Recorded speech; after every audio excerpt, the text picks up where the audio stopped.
Hi అండి. Welcome to Giri Telangana academy. భారతదేశంలో నిర్మించిన నిర్మాణాలలో ఒకటేంటంటే కుతుబ్ మినార్. ఈ కుతుబ్ మినార్‌ని ఎవరు నిర్మించారు? అంటే కుతుబుద్దీన్ ఐబక్.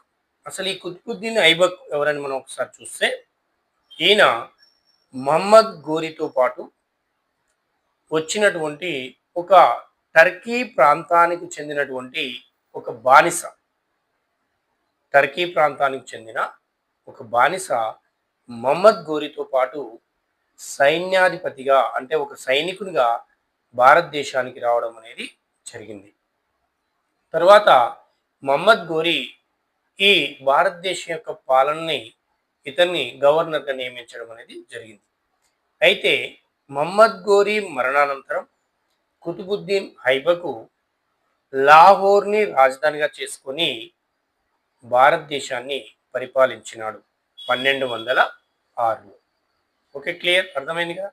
అయితే ఇతను చేపట్టిన నిర్మాణాలలో ఒకటి కుతుబ్ మినార్ నిర్మాణం. ఈ కుతుబుద్దీన్ ఐబక్ చేపట్టినటువంటి ఈ కుతుబ్ మినార్ని ఇతను పూర్తి చేయకుండానే మరణించినాడు. ఇతని అనంతరము వచ్చినటువంటి ఇల్టుట్మిస్, ఇతని అల్లుడైనటువంటి ఇల్టుట్మిసు ఈ కుతుబ్ మినార్ నిర్మాణాన్ని పూర్తి చేసినాడు. ఇది 72.5 మీటర్ల ఎత్తులో 5 అంతస్తులని కలిగి ఉంటుంది. చాలా చాలా ఇంపార్టెంట్. ఎన్ని మీటర్ల ఎత్తు? 72.5. ఎన్ని అంతస్తులు కలిగి ఉంటుంది? 5 అంతస్తుల్ని కలిగి ఉంటుంది. క్లియర్, అర్థమైంది కదా. కుతుబ్ మినార్ నిర్మించింది ఎవరన్నప్పుడు కుతుబుద్దీన్ ఐబక్ ప్రారంభిస్తే దాన్ని పూర్తి చేసినటువంటి వ్యక్తి ఇల్టుట్మిస్. కుతుబుద్దీన్ ఐబక్ ఎవరు? భారతదేశంలోని ఢిల్లీని పరిపాలించిన సుల్తానుల్లో బానిస వంశస్థాపకుడు, మొట్టమొదటి ఢిల్లీ పాలకుడు అనొచ్చు. అయితే ఈ బానిస వంశ స్థాపకులు నిజమైన స్థాపకుడు ఎవరు? బానిస వంశ స్థాపకుడు నిజమైన పాలకుడు సుల్తాన్ ఎవరంటే ఇల్టుట్మిస్గా చెప్పాలి. ఎందుకు?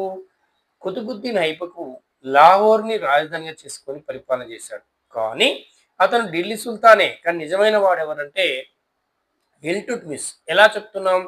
ఇల్టుట్మిస్ తన రాజధానిని లాహోర్ నుంచి ఢిల్లీకి మార్చి ఢిల్లీని రాజధానిగా చేసుకొని పరిపాలించినటువంటి తొలి బానిస వంశ పాలకుడు ఎవరంటే ఇల్టుట్మిస్. అందుకే ఈయన్ని నిజమైన స్థాపకునిగా చెప్తాం మనం. ఓకే, కుతుబ్ మినార్ నిర్మించింది ఎవరు? కుతుబుద్దీన్ ఐబక్ ప్రారంభిస్తే ఇల్టుట్మిస్ పూర్తి చేసినాడు. ఎన్ని అంతస్తులు? 5. ఎన్ని మీటర్లు? 72.